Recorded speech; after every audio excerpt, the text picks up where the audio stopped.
अधिकारी व्यक्ति हूं, मैं मिलिट्री अफसर हूं। यदि मैं कहूं आ तो वो आता है, यदि मैं कहूं जा तो वो जाता है। मैं अधिकार का उपयोग करता हूं मेरी जीभ से, अपने शब्दों से। मैं कहता हूं आ तो आता है, जा तो जाता है। मैं जानता हूं कि तू अधिकार का व्यक्ति है। जब तू कहता है कि चंगाई आ तो वो आती है, जब तू कहता है कि बीमारी जा तो वो जाती है। मैं समझता हूं कि मृत्यु और जीवन जीभ के वश में है।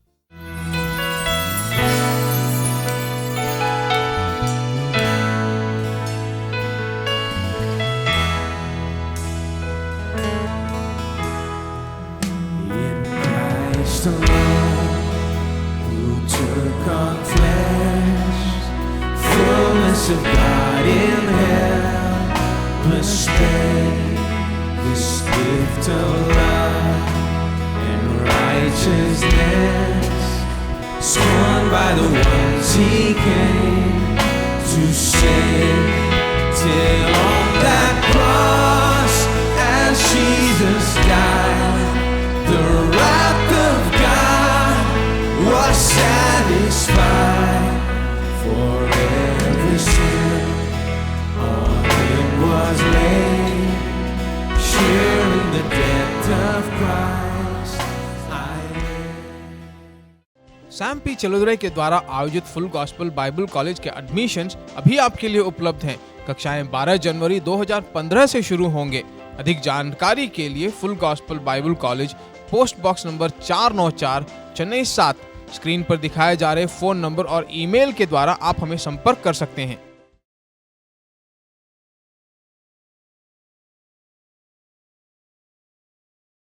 यीशु ने कभी नहीं कहा कि मैं परमेश्वर का पुत्र हूं, स्वर्ग से आया हूं, ये तुम्हारी चंगाई है, ले लो। नहीं नहीं नहीं।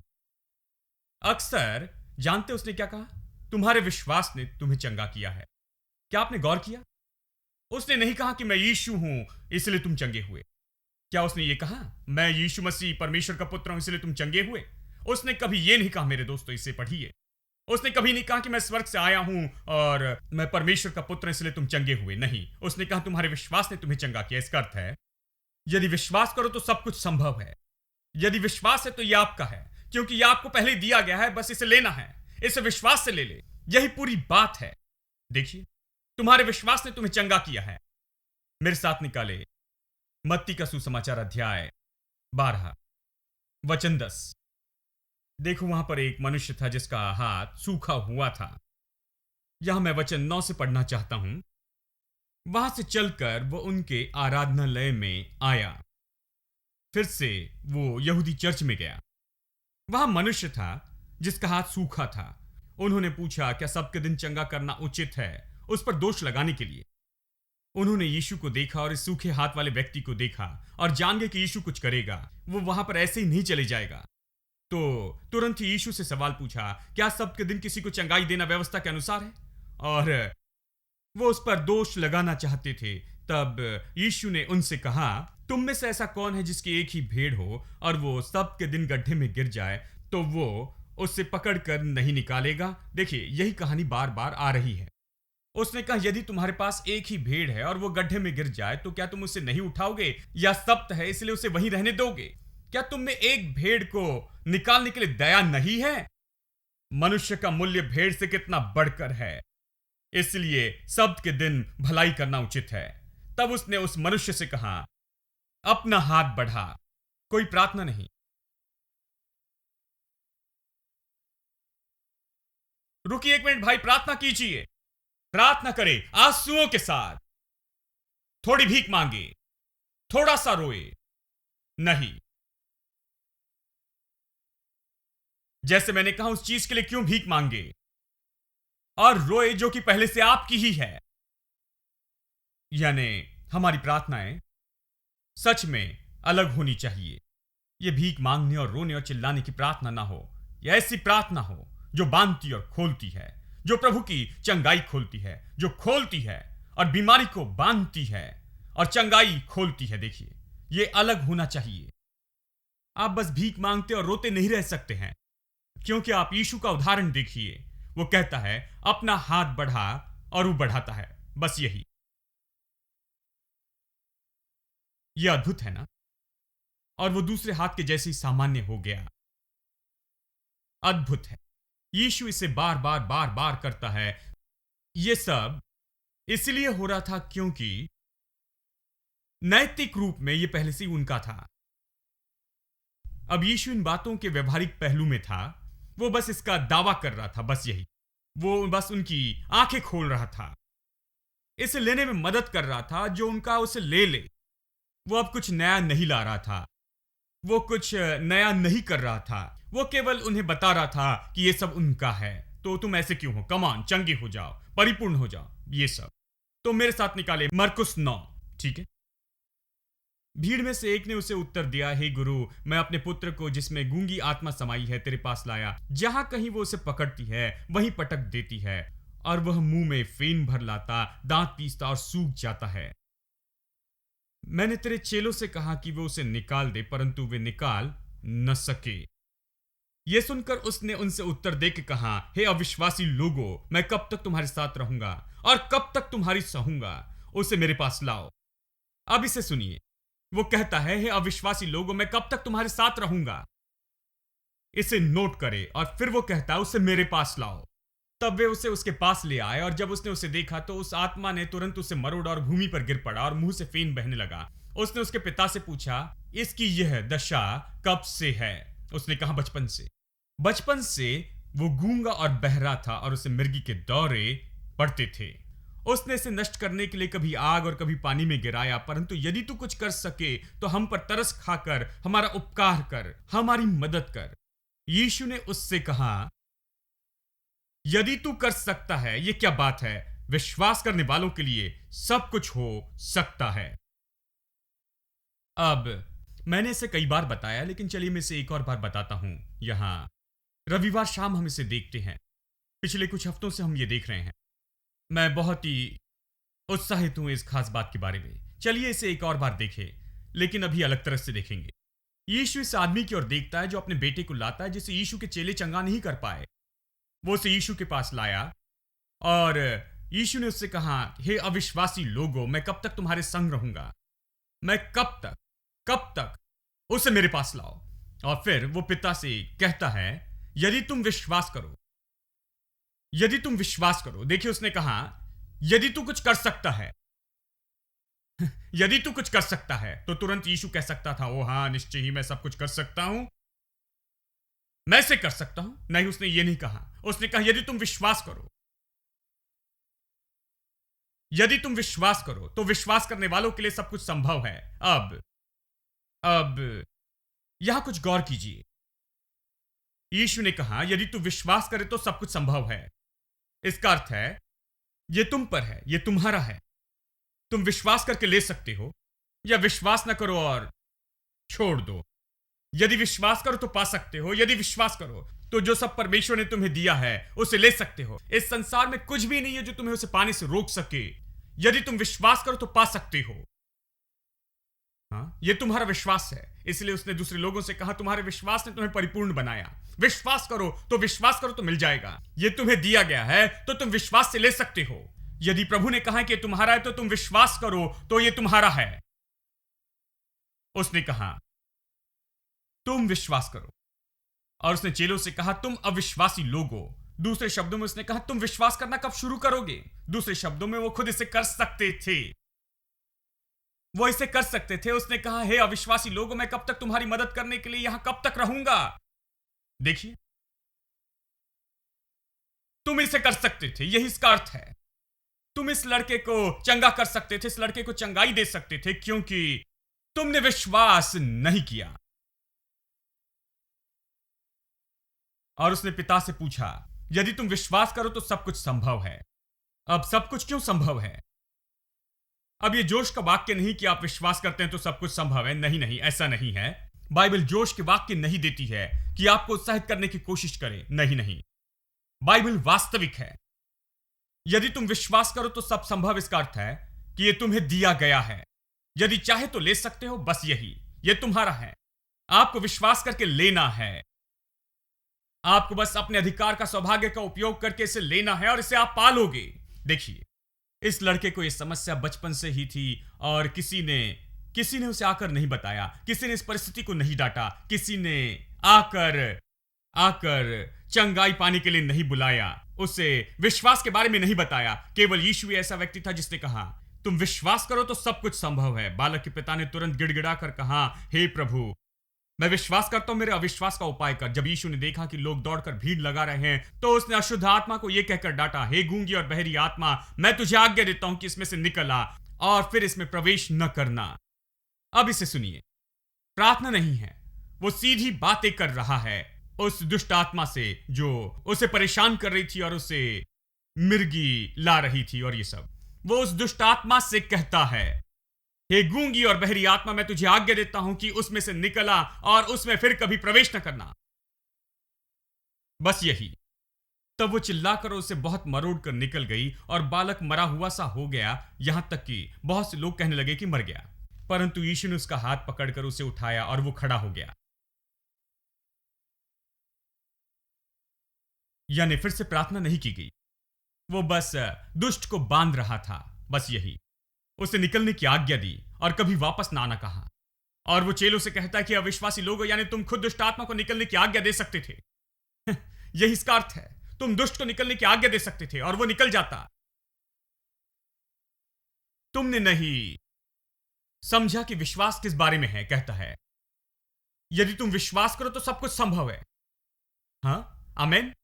यानी यीशु ने जो उपयोग किया वो कुछ नहीं, बस वचन और विश्वास था और बांधने और खोलने की सामर्थ्य थी, जिसे हर मनुष्य ने उपयोग करना चाहिए। विश्वास उपयोग करना है, बांधने और खोलने की योग्यता का उपयोग करना चाहिए। यीशु बस यही तो कर रहा था।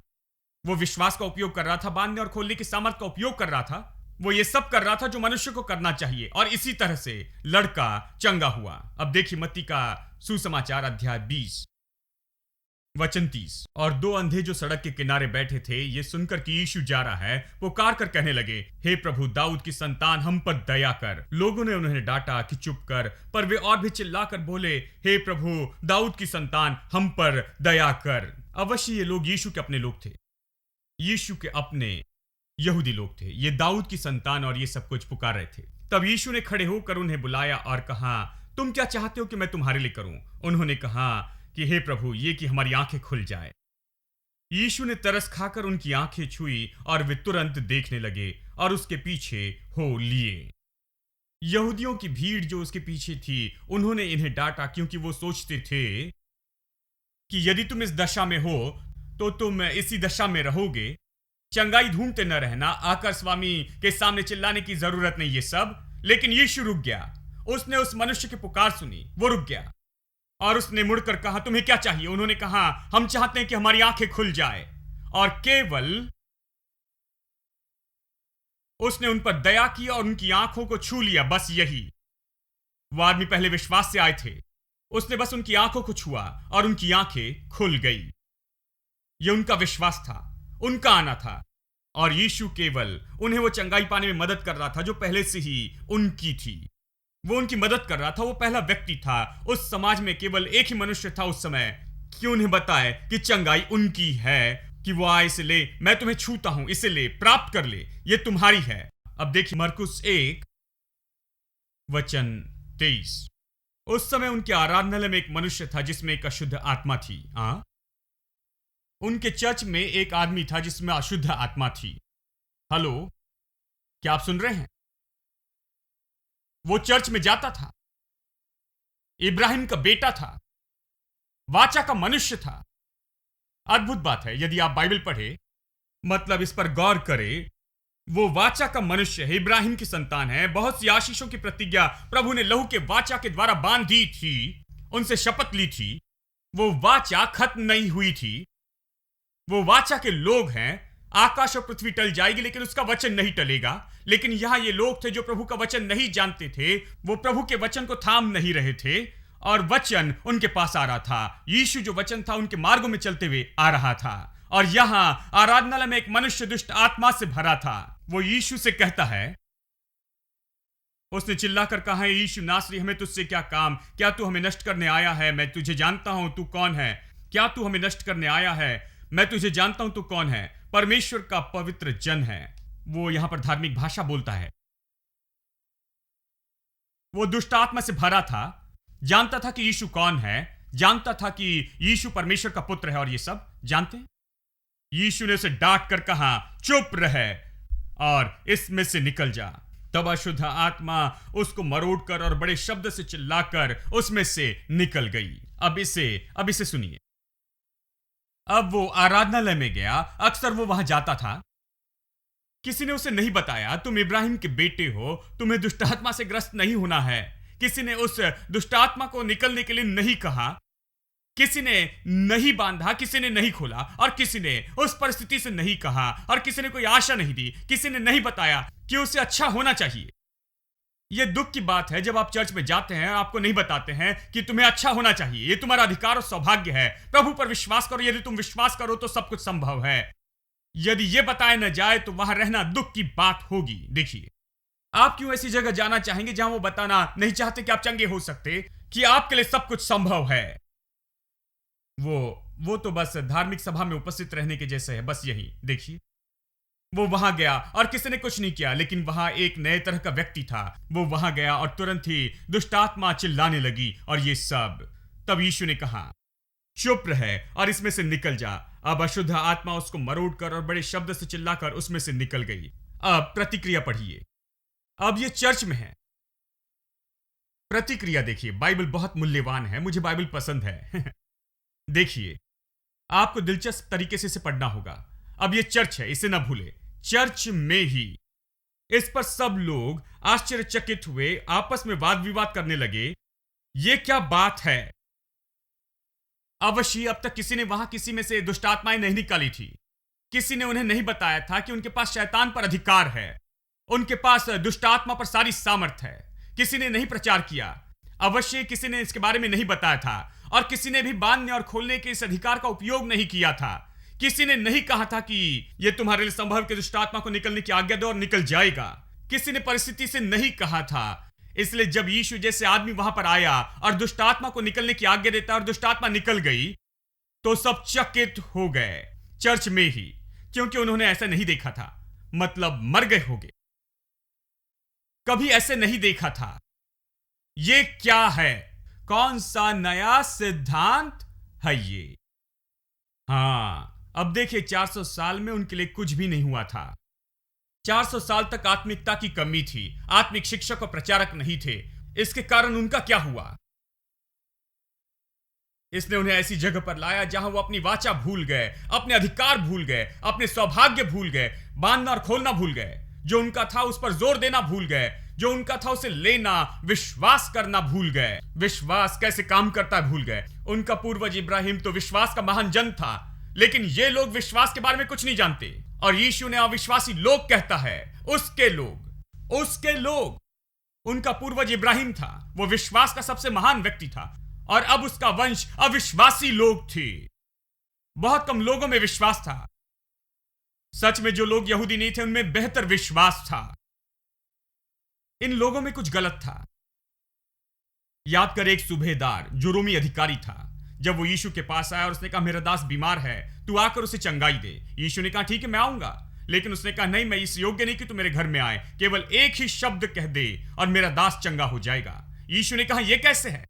उसने कहा, मैं अधिकारी व्यक्ति हूं, मैं मिलिट्री अफसर हूं। यदि मैं कहूं आ तो वो आता है, यदि मैं कहूं जा तो वो जाता है। मैं अधिकार का उपयोग करता हूं, मेरी जीभ से, अपने शब्दों से। मैं कहता हूं आ तो आता है, जा तो जाता है। मैं जानता हूं कि तू अधिकार का व्यक्ति है। जब तू कहता है कि चंगाई आ तो वो आती है, जब तू कहता है कि बीमारी जा तो वो जाती है। मैं समझता हूं कि मृत्यु और जीवन जीभ के वश में है।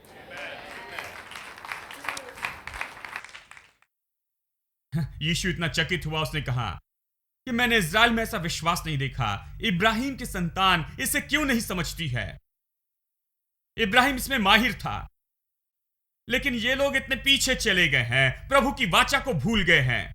ये ऐसे स्तर पर आ गए कि विश्वास को बिल्कुल नहीं समझते। अब ये चकित है कि शैतान यीशु को मानता है, क्योंकि यीशु नासरत से था। दुष्ट आत्माग्रस्त व्यक्ति ने कहा, हे यीशु नासरी। उन्होंने कहा, सुनो, ये नासरत का है, ये हमारा ही है, ये यहूदी है, एक और यहूदी। ये दुष्ट आत्मा निकाल रहा है, उसने दुष्ट आत्मा को जाने की आज्ञा दी। इसमें कौन सी सामर्थ है? देखिए, ये वही सामर्थ है जो तुम में है, यही समस्या है। लेकिन तुमने इसका उपयोग नहीं किया, तुमने उसे आज्ञा नहीं दी। लेकिन यह आदमी आज्ञा देता है और दुष्ट आत्मा निकलने की आज्ञा देता है। यह कोई अलग नहीं है, यह भी उसी इब्राहिम की संतान है, यह भी उसी वाचा में है। इससे वही सौभाग्य मिले हैं, वही अधिकार मिला है, दूसरे लोगों जैसे ही। लेकिन वो इससे चकित हो गए, क्योंकि उन्होंने ऐसे मनुष्य को नहीं देखा था। आमीन। यह तो कोई नया उपदेश है। वो अधिकार के साथ अशुद्ध आत्माओं को भी आज्ञा देता है और वे उसकी आज्ञा मानती हैं। देखिए, उन्होंने कभी बांधना और खोलना नहीं देखा था, उन्होंने कुछ होते नहीं देखा था, उन्होंने बांधना और खोलना नहीं देखा था अपने पूरे जीवन में। लगता है पूरी पीढ़ी तो अविश्वासी पीढ़ी हो गई थी और यीशु उनमें चलता है। चलिए, अंत में यह कहता है, देखिए, जब यीशु आया वो उनमें रहा और उन्हें दिखाया कि ये चीजें उनकी हैं और इसी के आधार पर उन्हें चंगाई दी है। फिर वो क्रूस पर गया, अपना लहू बहाया और नई वाचा बांधी। अब नई वाचा सामान्य रूप में इब्राहिम की वाचा जैसी है, बस अब यीशु का लहू बहाया गया था, इसलिए इसमें कुछ फर्क है। इसलिए इसे अच्छी वाचा कहते हैं। इब्राहिम की वाचा बांधी गई थी जानवरों के लहू से। देखिए, जानवरों का लहू बहाया गया। अब प्रभु ने दर्शाते हुए साथ में वाचा बांधी। लेकिन उस वाचा में इतनी सामर्थ थी, इब्राहिम की वाचा में इतनी सामर्थ थी, लेकिन नई वाचा यीशु मसीह के लहू के द्वारा स्थापित की गई। और फिर जब वो मुर्दों में से जी उठा और वाचा प्रभावी हुई, उसने लोगों से कहा, सारे जगत में जाकर सुसमाचार प्रचार करो, मेरे नाम में बीमारों पर हाथ रखो और वो चंगे हो जाएंगे, मेरे नाम में दुष्ट आत्माएं निकालो। अब वो कहता है कि केवल चंगाई और दुष्ट आत्मा के सताव से आजादी ही तुम्हारी नहीं है, तुम्हें ऐसे लोग होना चाहिए जो जाकर शैतान को हर जगह से भगा दे, अपने परिवार से, अपने नगर से, अपनी परिस्थिति से। आप जहां भी हो वहां से आपको शैतान को भगाना होगा और लोगों को चंगाई देने वाला होना है। वो कहता है कि जाकर यही करना। तो वो चर्च को निश्चित किया बीमारी के विरुद्ध में, शैतान के विरुद्ध में, गरीबी के विरुद्ध में, उन सारी चीजों के विरुद्ध में जो शैतान ने मनुष्य जाति को अपमानित करने के लिए लाया। आदम के पाप के बाद में शैतान ने बीमारी द्वारा और गरीबी के द्वारा और बुराई और सताव के द्वारा जो हो सकता था सब किया कि मनुष्य जाति को अपमानित करे। अब नई वाचा स्थापित होने के बाद वो कहता है कि इस पर आधारित होकर तुम जाओ, हर जगह चंगाई और उद्धार की घोषणा करो, हर जगह दुष्ट आत्माएं निकालो, हर जगह बीमारों को चंगाई दो, जाओ और इसे करो। चर्च इस संसार में रखा है दावा करने वाले के रूप में, इस संसार में चंगाई के लिए। आमीन। प्रभु के छुड़ाए हुए ये कहे, बहुत कम लोग हैं जो ये कहते हैं। बहुत से लोग शांत रहने में अच्छे हैं और बहुत से चैंपियंस हैं चुपचाप सहने में, लेकिन बहुत से चैंपियंस नहीं जो खड़े होकर कहे, मैं छुड़ाया गया हूं, मैं ये कहता हूं और मैं जो भी कहूंगा वही हो जाएगा। मैं यही कहता हूं, यीशु के नाम में मैं अधिकार लेता हूं और जो छुटकारे ने मेरे लिए किया उसे लेता हूं, जो स्वर्ग ने मेरे लिए अनुमति दी उसे अनुमति देता हूं और स्वर्ग ने जिसकी अनुमति नहीं दी है उसे मैं मना करता हूं और मैं यीशु के नाम में उसे मना करता हूं। आमीन। सैम पी चलोदरे के द्वारा आयोजित फुल गॉस्पेल बाइबल कॉलेज के एडमिशन्स अभी आपके लिए उपलब्ध हैं। कक्षाएं 12 जनवरी 2015 से शुरू होंगे। अधिक जानकारी के लिए full gospel bible college, post box number 494, Chennai 7, screen पर दिखाए जा रहे फोन नंबर और ईमेल के द्वारा आप हमें संपर्क कर सकते हैं। Reaching for the prize, I'm giving everything. I give my life for this, it's what I live for. Nothing will keep me from all that you have for me. You hold my head up high, I live for you. Greater is He that's living in me, He that is in the world. Faith, I can move a mountain, I can do all things through Christ. Standing and believing, I can do all things through Christ.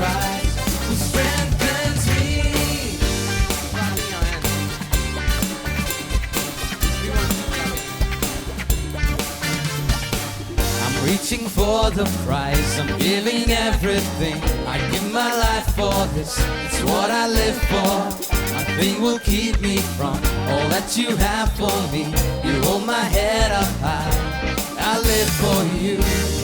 Greater is He that's living in me than he that is in the world. Faith, I can move the mountain. I can do all things through Christ. I know faith, standing and believing. I can do all things through Christ who strengthens me. Faith, I can move the mountain. I can do all things through Christ. I know faith, standing and believing.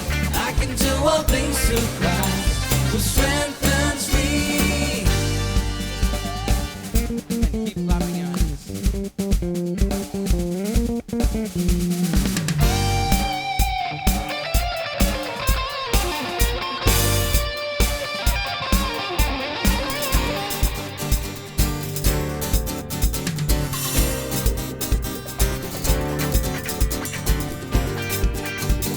Now we're gonna start singing again from Greater is He that's living in me than he that is in the world. Amen. Greater is He that's living in me than he that is in the world.